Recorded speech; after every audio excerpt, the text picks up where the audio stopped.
Ayon po sa World Health Organization, ang preterm o premature birth ang nangungunang sanhi ng kamatayan sa mga batang wala pang 5 taong gulang. Humigit kumulang 15 milyon o isa sa bawat 10 sanggol sa buong mundo ang ipinanganak na premature. Kaya naman bilang pakikiisa po sa Prematurity Awareness Month at World Prematurity Day 2023 na ginugunita po ngayong araw. Pag-usapan po natin kung ano nga ba ang premature birth at palalimin po natin ang ating kaalaman tungkol dito. Kasama si Dr. Suzette Aguirre Gisbert, isang OB-GYN. Doktora, magandang umaga po sa inyo. Diane Kerer po ito. Good morning po. Alright. Dok, una po sa lahat, ano po ba itong premature birth? Maaari niyo po bang ipaliwanag po sa amin nito? At ilang weeks po ba yung kailangan para po masabing normal o typical po yung pagbubuntis, Dok? Yung preterm birth, yun yung nanganganak ng wala pa sa panahon ng kabuanan. Kasi yung due date na sinasabi ng OB mo, 40 weeks yun. So yung full term or 9 months na kabuanan na tinatawag, nagsisimula ng 37 weeks onwards up to less than 42 weeks. So yung 42 naman, yun yung overdue. And then when you give birth before 37 weeks or less than 260 days, yun ang preterm birth. Napapaaga ng more than 3 weeks before the due date ng panganganak. Okay. Dok, ano po yung mga sanhi na maaring nag-contribute po dito sa premature birth o yung maagang panganak? At saka ito po ba ay kusa pong nangyayari o may mga factors po talaga na nagtitrigger para po maagang manganak po yung isa pong nagbubuntis po, Dok? So most of the deliveries happen spontaneously or kusa. Resulta ng preterm labor or premature rupture of membranes, yung pumuputok yung panubigan ng maaga or pag weak yung cervix. Less commonly, this also results from interventions for maternal problems or problems sa baby. Yung mga kailangan paanakin dahil tumaas ang BP or kaya twins or hindi maganda ang growth ng baby or dinudugo dahil sa mga placenta previa kung napapaanak ng maaga or preterm. Dok, ano naman po yung mga complications na maaari pong kaharapin ng mga premature babies? Meron pong short-term tsaka long-term complications. Kasama sa short-term complications, yung hypothermia. Yung madaling lamigin yung baby, hindi nila ma-regulate yung kanilang temperature, kaya nangangailangan silang ilagay sa incubator or yung mga kangaroo mother care na tinatawag. Meron din pong respiratory complications or yung nahihirapan huminga yung baby dahil hindi pa hinog yung baga. Pwede rin magka heart problems yung baby, hindi ma-regulate yung blood pressure, tapos nagpupunta sa shock yung baby.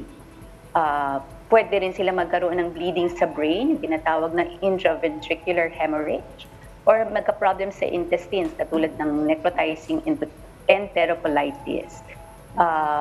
Karaniwan, pwede rin sila magkaroon ng hirap sa pag-control ng blood sugar. Sobrang taas or sobrang bagsak naman ang blood sugar ng baby. And of course, since premature sila, madali silang kapitan ng mga infeksyon. Hirap din sila kumain and then poor ang growth nila. Pwede ring anemic yung babies, yung anemia of prematurity, or pwedeng mabulag dahil sa retinopathy of prematurity. Now, for long-term complications, yun pong nakikita natin, long-term pwede pong magkaroon ng neurodevelopmental issues, yung mga cerebral palsy, may problems sa motor and balance ng baby, or attention deficit disorder, yung medyo aligaga or hyperactive. Impaired ang mga social skills ng mga yan sometimes, or yun pa rin, extension ng vision problems mo, long-term, mga growth delays, pati po yung mga lung diseases, mas prone sila long-term, yung asthma, hirap sila pagka nag-exercise, hindi makahinga ng ayos, or pwede magkaroon ng problema sa kidney, o kidney disease na chronic, or pati pa rin yung hypertension. Well, with that, Doc, paano po mas gagabayan ito pong mga nagbubuntis tungkol po dito sa premature birth? Mayroon po bang mga senyales o sintomas sa dapat po nilang malaman at bantayan sa panahon po ng kanilang pagbubuntis para malaman kung at risk sila sa premature birth ang kanila pong babies? Usually, yung walang siyang symptoms. Merong ibang meron.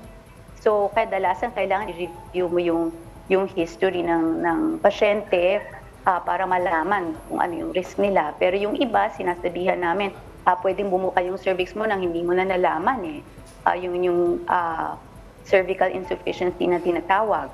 Kaya kailangan nagpapacheck up na maaga. Pero yung mga buntis na, sinasabihan namin, may ibang signs na subaybayan kami, like kung nagko-contract ba o nagta-tighten yung kanilang mattress na parang dysmenorrhea po yung nararamdaman o kaya may lumabas na fluid po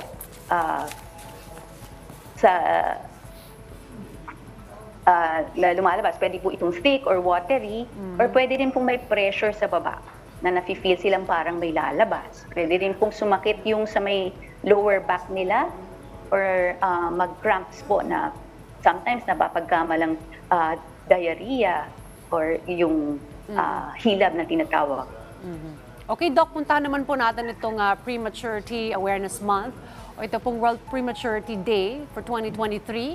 Ano po ang tema po ngayong taon at bakit pong mahalaga na palawakin po natin ang impormasyon patungkol po dito? Ang tema po ng ating World Prematurity Day is small actions, big impact. Or sa atin sa Pilipinas, unang yakap ni nanay, maliit na bagay, ramdam habang buhay. Kaya nagkakaroon ng mga activities ang OBs worldwide to increase the awareness of our patients para po iwasan ang mga anak na maaga. Kasi nga, yun nga, katulad na binanggit nyo, isa sa 10 mga nanganganak preterm. So kung sobrang aga manganak, there are babies who do not survive. So kung ma-identify natin itong mga at-risk na patient at matulungan sila, we can work with them para mapatagal pa ang kanilang panganganak, marami po tayong masasalbang mga lives. So kung mamarapati nyo, pwede ko bang i-mention, ang Philippine Society of Maternal Medicine, meron ngayong sabay-sabay sa mga iba't ibang hospital na lay forum tungkol sa prematurity awareness.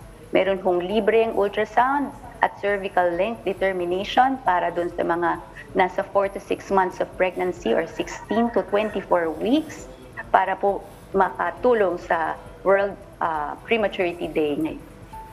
Right, well, maraming salamat po Dr. Suzette Aguirre Gisbert sa paglaan po ng oras para sa amin upang ibahagi po ang mga programa at impormasyon patungkol po dito sa preterm o premature birth. Marami pong salamat, Doktora.